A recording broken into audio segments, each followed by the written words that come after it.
Assalamualaikum warahmatullahi wabarakatuh. Saya bernama Ardian Hasim Fadilah dengan NIM 0104202138. Jurusan dan mata kuliah jurusan Manajemen Dakwah D dan mata kuliah Hadis dan Tematik. Saya berasal dari UIN Sumatera Utara. Di sini saya akan mempresentasikan tugas UAS hadis tematik. Di sini ada 5 judul. Yang pertama itu judulnya membantu sesama muslim, lalu ada rambu-rambu Allah, hadis tentang POAC dan uraiannya, lalu ada antara kebajikan dan dosa, lalu ada luasnya ampunan Allah. Baik, yang pertama itu tentang membantu sesama muslim.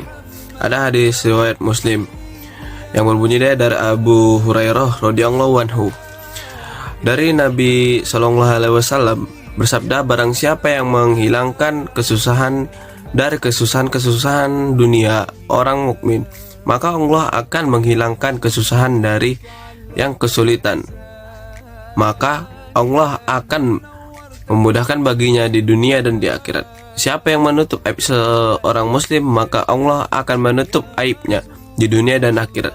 Siapa saja yang menolong saudara-saudaranya, Allah akan menolongnya sebagaimana ia menolong saudaranya. Barang siapa yang menempuh perjalanan dalam rangka menuntut ilmu, maka Allah akan memudahkan baginya jalan menuju surga.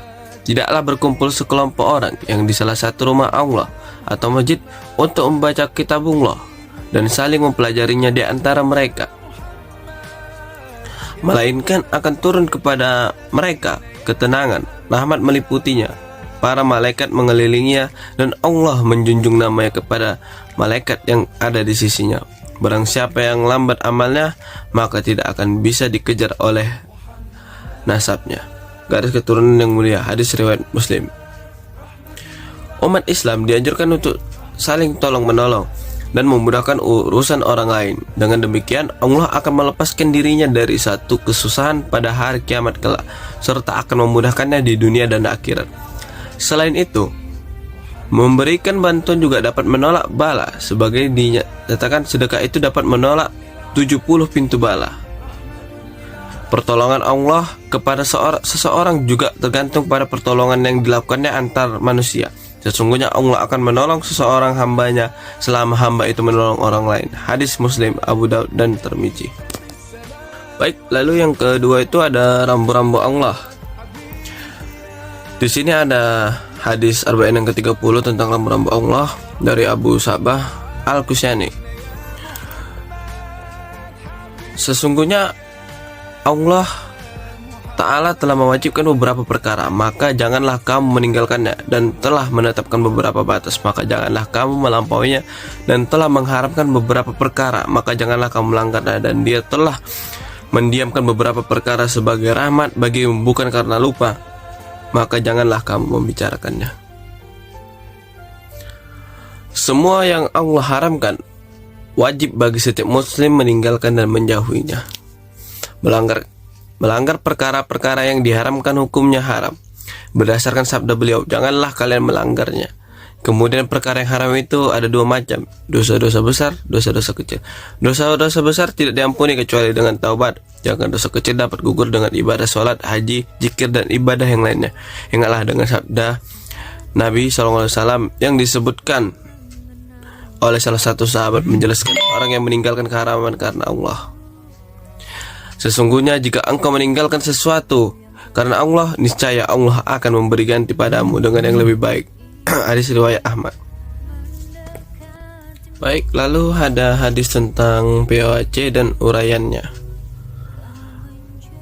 Rasulullah SAW bersabda, seseorang tidak diutus sebagai khalifah kecuali memiliki 2 niat, yaitu memerintahkan dan mendorong pada kebaikan dan memerintahkan dan mendorong pada kejelekan. Orang yang menjaga atau dari kejelekan adalah orang yang dijaga Allah. Hadis riwayat Al-Bukhari. Seorang muslim harus mampu menegakkan fungsi sebagai khalifah dan semangat kerja sama antar manusia. Fungsi khalifah adalah menggalang kebaikan dan mencegah kejelekan. Jika dikaitkan dengan pengorganisasian, hadis ini mendorong umatnya untuk melakukan segala sesuatu secara terorganisasi dengan rapi. Lalu ada antara kebajikan dan dosa, itu dari oleh Ustadz Yazid bin Abdul Qadir Jawas.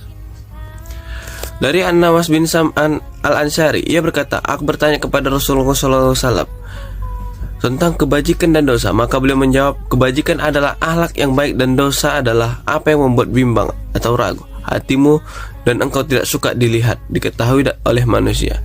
Hadis riwayat Muslim. Kebaikan itu menebarkan kemanfaatan dan kenyamanan.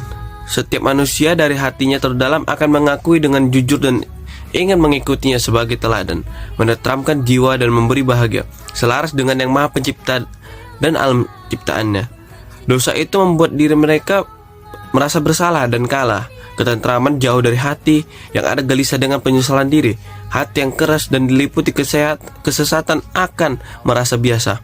Hati yang masih dinaungi iman akan merasa tak biasa, membersihkannya dengan cara bertobat, tak mengulangi lagi dan terus menebar manfaat.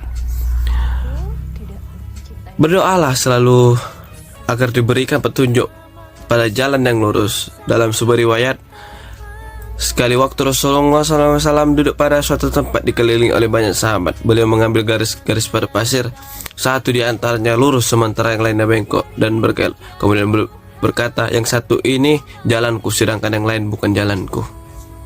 Baik, langsung kita lanjut ke luasnya ampunan Allah. Di situ ada hadis ke-40 yang ke-42. Anas bin Malik radhiyallahu anhu, dia berkata, aku mendengar Rasulullah SAW bersabda, Allah berfirman, wahai Bani Adam, sesungguhnya jika engkau senantiasa berdoa dan berharap kepadaku, niscaya aku akan mengampunimu semua dosa yang ada padamu dan aku tidak peduli, wahai anak Adam. Kalau seandainya dosamu setinggi langit, kemudian engkau memohon ampun kepadaku, niscaya aku akan memberikan ampunan kepadamu dan aku tidak peduli, wahai anak Adam. Seandainya engkau menghadap kepada aku dengan membawa dosa sepenuh bumi, kemudian engkau berjumpa denganku dalam keadaan tidak menyekutukanku dengan sesuatu apapun, niscaya aku akan mendatangimu dengan ampunan sepenuh bumi pula. Hadis riwayat At-Tirmidzi, dan dia berkata bahwa hadis ini hasan sahih. Apakah ampunan Allah sangat luas? Luasnya karunia dan ampunan Allah buat para hambanya.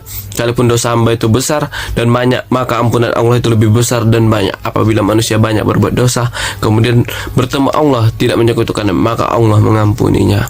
Baik, mungkin sekian yang bisa saya berikan.